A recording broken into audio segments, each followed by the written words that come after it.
Hi, I'm James Schillinglaw. I'm here at Travel Leaders Network's first live in-person conference in 2 years. We're down here in Orlando, Universal Orlando, and it's been a great conference. We're wrapping it up now.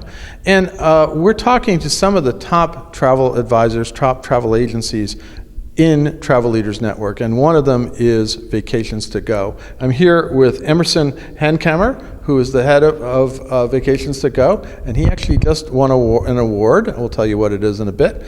And we're going to find out about that award. We're going to find out about how he's handled the pandemic. Vacations to Go, as you may know, is one of the largest travel agencies in the U.S. We're going to find out about that on an Insider Travel Report.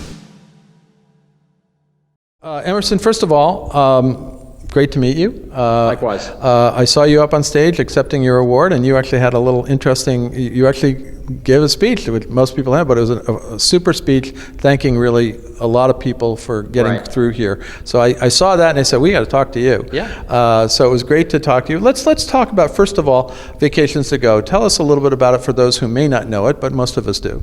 Okay. So Vacations to Go was started in 1984 by Alan Fox and Bob Carney.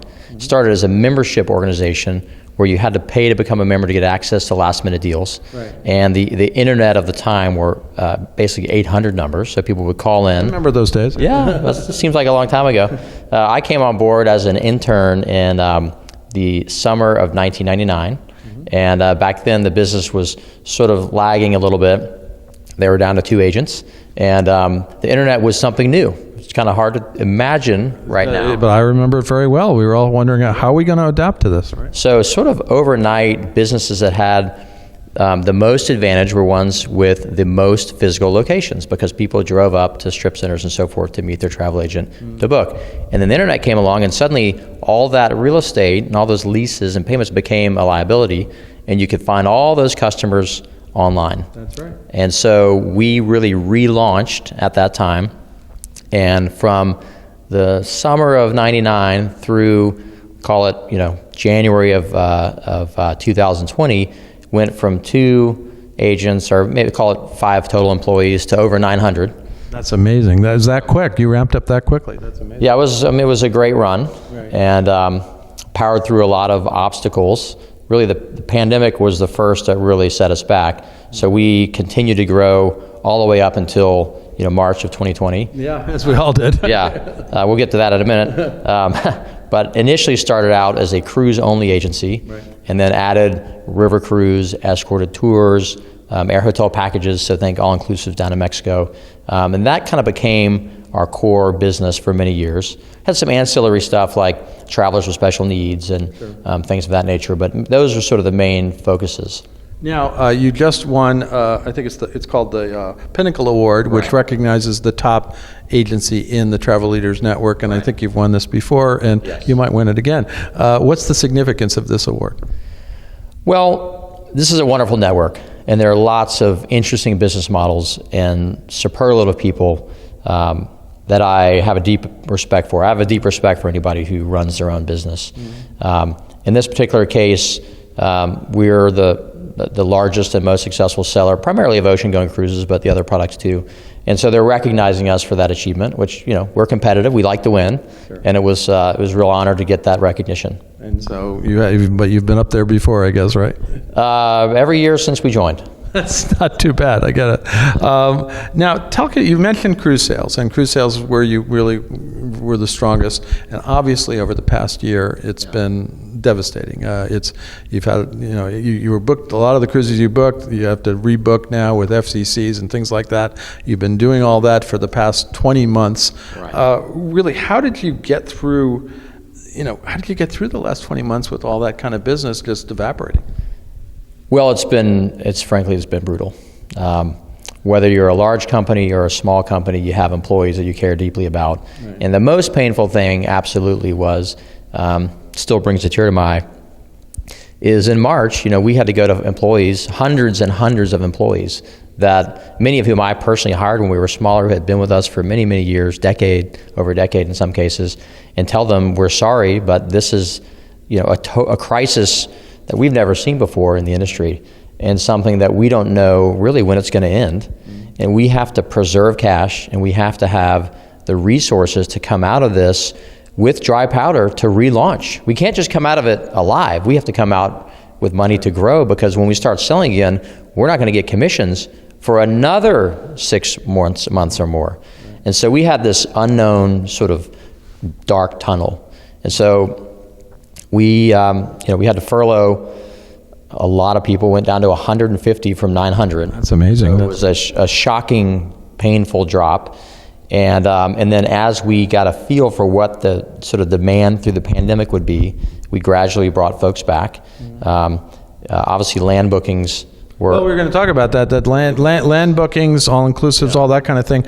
I think they came back first, and they were there last year. I was down in Mexico, and except for the capacity controls with some resorts, they were full. Right. So that was helpful, but that was also a small part of our business. And so the bulk was ocean-going cruises. And so, yes, we brought some of those folks back, but it still took quite a while to get back to where we are today. We're, over 500 again, and I think we eventually will get back to where we were, and hopefully then some. But it's been tough. So what do you think were the keys, besides obviously you had to do furlough and lay off people, but what were the keys for you getting through this for the last 20 months?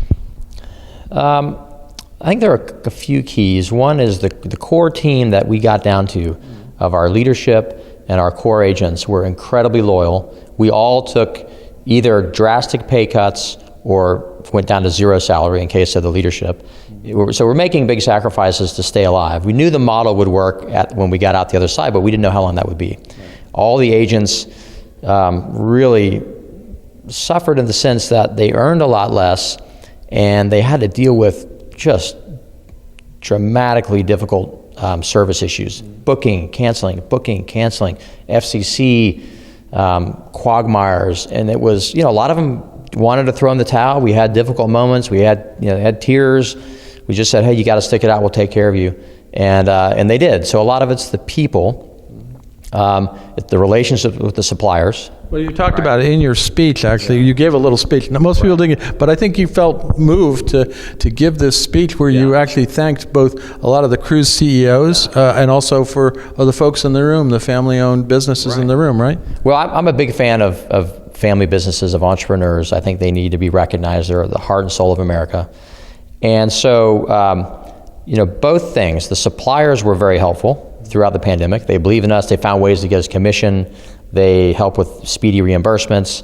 And at the same time, recognizing all those family businesses who, really had their life savings tied up. I mean, a lot of folks here were older. They've been working in the business for decades, and they risked losing it all. And I just wanted to recognize them and remind everyone else, what that means when you see everything that you've worked for at risk of evaporating. It's traumatic. And so the other point that I made in the speech is just, I know they recognize that, the suppliers recognize that, but I hope that they'll show the patience now as the distribution network and those businesses and those families rebuild. Right. Be patient, stand by them. They've stood by you. Let's see this through. Yeah, and it may take another year or so to really bring us totally back. And that leads me to one of my last questions is, here we are. We're sort of on the other side, or we can see that we can see the other side. Yeah. What's working right now? What's selling for you? What are you back to selling cruises a lot? Yeah. I mean, the cruise, you mentioned the land business. That's been good. Mm-hmm. The river cruise business is doing well. The ocean-going cruise business has really taken off. So we're inversely related to COVID cases. When cases peaked and started coming down, our demand started coming up, and now it's booming. And so we're bringing back furloughed agents as fast as possible. We're hiring. Yeah, well, that's a big problem. Now there's a labor shortage in a way because not everybody is going to come back because they found other things or they changed their lives, and now you got to find good people. 100%. So that's a challenge, but we're bringing them back, and we're training folks when we can't bring back enough furloughed folks. And I'm very optimistic now. Very optimistic. Now, where do you see us? Are we going to be back to 2019 levels next year, the year after? I think the luxury business will be back first because they have older travelers who are wealthy and fully vaccinated and very motivated to travel. And then as you get down to the contemporary family market, it'll be a little bit slower because some of their kids can't get vaccinated. And so it's going to be a little bit longer for them to kind of get back up to speed. The exact date, is it April, is it October? hard to say. I think it's going to happen next year, though. And then even John Lovell, who's the president of Travel Leaders Group, thinks everything's really back by 23. Absolutely. Yeah, Absolutely. So we'll say, granted, nothing else happens. Americans the world kind of sees travel as a right. They love it, and it's a great thing for the global community to get to know each other. So travel is important. We need to make it happen, and it will happen. Anything else you want to tell your fellow Travel Leaders Network advisors and agencies, as well as advisors out there, about how you dealt with the pandemic, about what the future holds? You're all experts in taking care of customers, and the customers are out there. They want to travel. Reach out to them, take care of them. Your business will return. Nice words to say, and we all hope that's going to happen. I think it will. We're all very hopeful about it. Emerson, I want to thank you for taking the time to speak with us. We're almost at the end of this conference, and congratulations again on another Pinnacle Award. You are the biggest agency in Travel Leaders Network, and I felt it was important that we speak with you because, and again, the words that you said on stage were, I think, a lot of people took them to heart, and even I think Lindsay Perlman, who was the MC, said, "That's what I was going to say." But it's really was well said. And again, thank you for spending some time with us. Thanks, James. I'm James Schillinglaw, and this is Insider Travel Report.